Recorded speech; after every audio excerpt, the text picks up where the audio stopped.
So I'm here with Cam, who's just become a partner in Pitchblak, and he's going to be heading up our Melbourne office that we're about to open down in Melbourne, which is exciting. So super excited. Kim's looking a little bit different today, a bit more male and nowhere near as attractive. Nowhere near as attractive. There was a recent article in TechCrunch about actually warning entrepreneurs around VC money.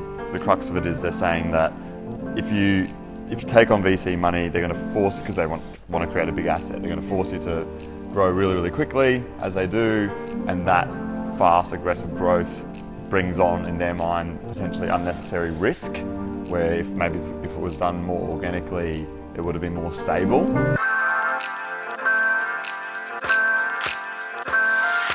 So let's chat about that. What are your thoughts on it? Yeah, I think it's really interesting, and as soon as I heard that, I thought back to a conversation that I had with a VC, and he basically said that his job was to try and fail companies as fast as he could.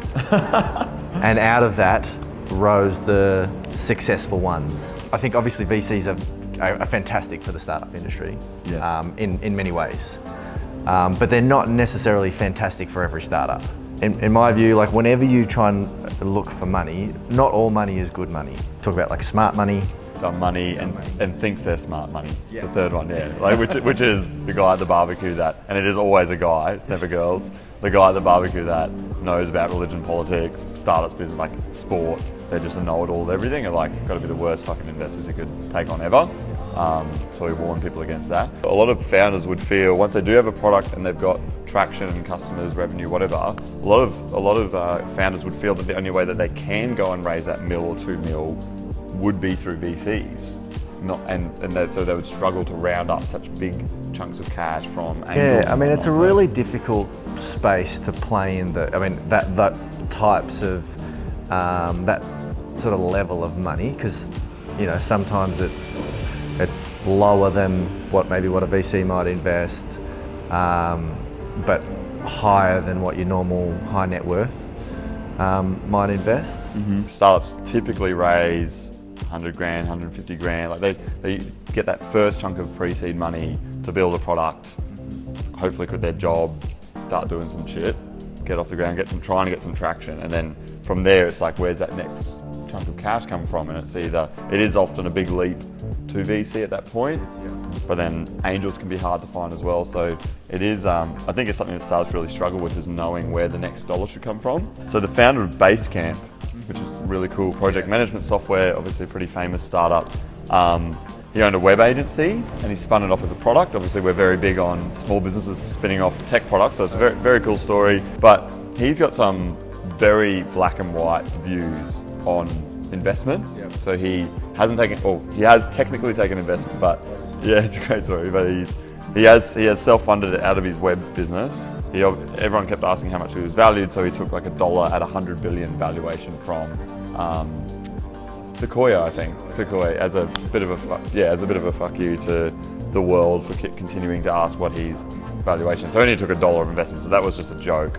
But he's sort of saying that founders need to learn how to sort of cash flow fund, and I think the risk in him being so black and white on that is he had a services business to spin it off. Yeah.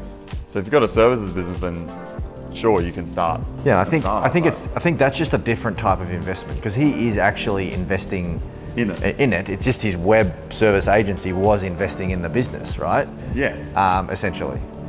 That's right. But what I do love about him is he tells you to think differently. So in that black and white, he's basically everything he's saying is like out of the norm, out of the standard, and I think I love that, especially when thinking about investment, because there's not necessarily ever one way to go about it. There's ways in which people have gone about it and have been successful, but doesn't necessarily mean that you have to be successful. And especially in markets like we're now, it's very crowded, lots of people asking for money, there's lots of money about.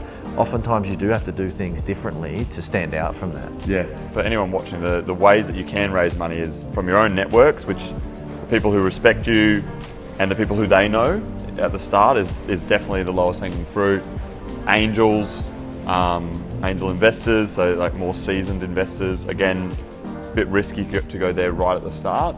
They can be very skeptical of investing in things pre-product, so be careful of that.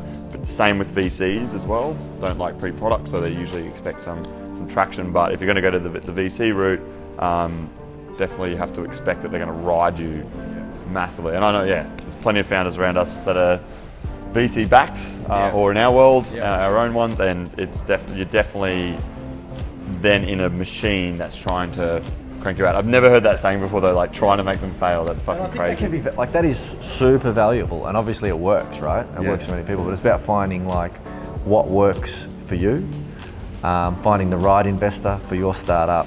Yes.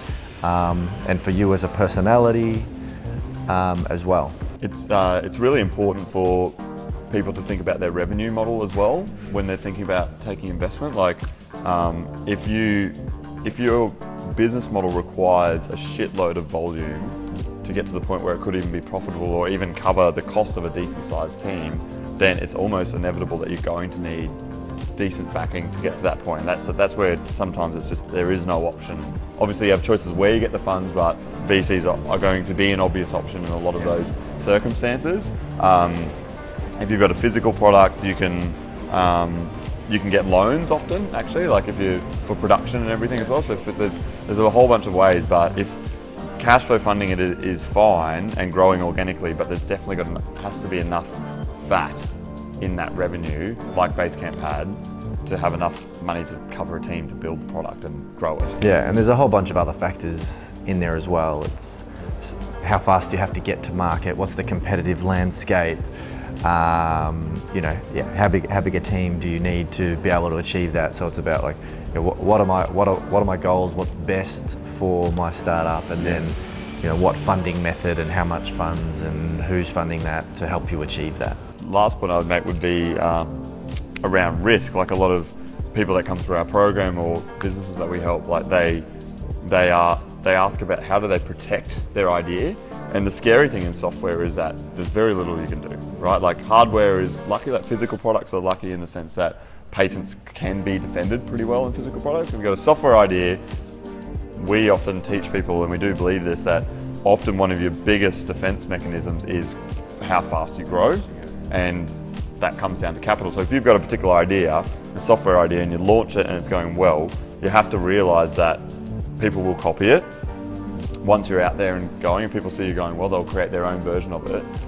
And if you are choosing not to raise capital and then they choose to raise 5 mil, who's going to win? And unfortunately, it's likely to be the person that raises more cash. Obviously, there's a whole thing about you can raise too much money, and I've done that before.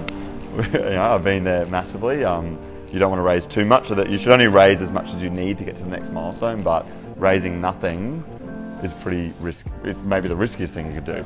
Yeah. For sure.